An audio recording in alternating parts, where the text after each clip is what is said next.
Hi friends, Kiki kitchen को मु आपनको स्वागत करची। तो आसंतु देखिबा आजिर रेसिपी होची चितौ।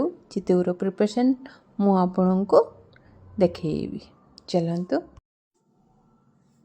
2 डबा चावल नेबे, भल भाबरे ताको बाछि नेबे। सेथिरे गोटे मुठा बिरी पकेले ना कोन टिके टाणुआ हुए तो चितौ भी भल लागे।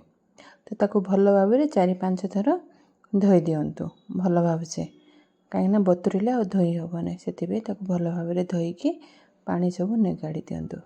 एबे भल पानी पकेकी भल से भर्ती करिकी ताको गोटे ढाकुणी सह घोड़ेकी 8 ରୁ 9 घंटा ताको रखी दियंतु। बतुरी सारिया परे ता ढाकुणी टी को खोलिकी ता सेथिरे नड़िया कर टिके पकेबे। नड़िया कर पकेले ना कोन ता बहुत टेस्टी लगे। तो सेटा को भल भाव आ टिके सफा करिकी से पानी सब निगाड़ी दियंतु। पानी सब निगड़ी गला परे आपन को जहाँ भी इच्छा ग्राइंडर बा बिरी बटा मेसिन आपन को जहाँ इच्छा सेथिरे पूरा चावल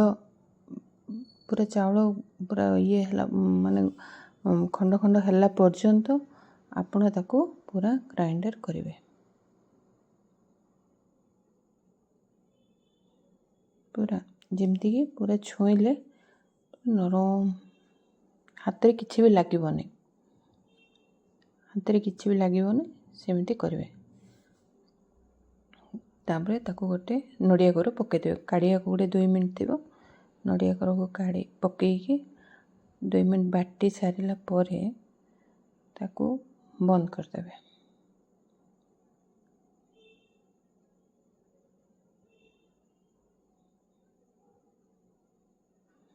बंद करते ताको आपण जहाँ भी काढ़ी पारे।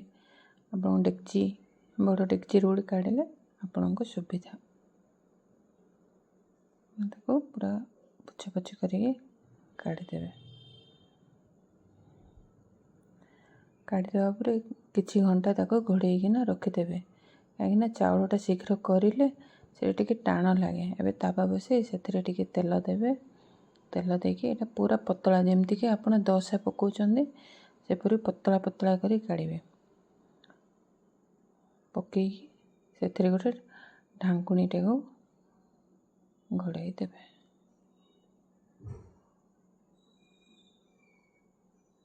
किछि समय हल्ला परे ढांकुणी काढ़ी चितौ तो गोटे साइड ना 2 साइड तो उल्टे नहीं सेटा गोटे साइड करी ताको प्लेट रे धीरे से काढ़िबे। धीरे से काढ़ी ताको प्लेट रे सर्व करिए। आपण देखंतु चितौ केते पतला हेगी केते पूरा नरम हेगी अछंदे। आपण गोटे पाखरे 4-5 रा आराम से खाए देबे। तो हमरो प्रिपेयर हे गला चितौ, वेरी टेस्टी। आपण एटा को चटनी सहित भी खाई परिवे, उली चटनी सहित खाई परिवे, आलू तरकारी सहित भी भल लागिवो। तो केमती लागला कमेंट करिकना जणांतु। Thank you. Please like and subscribe. Bye bye.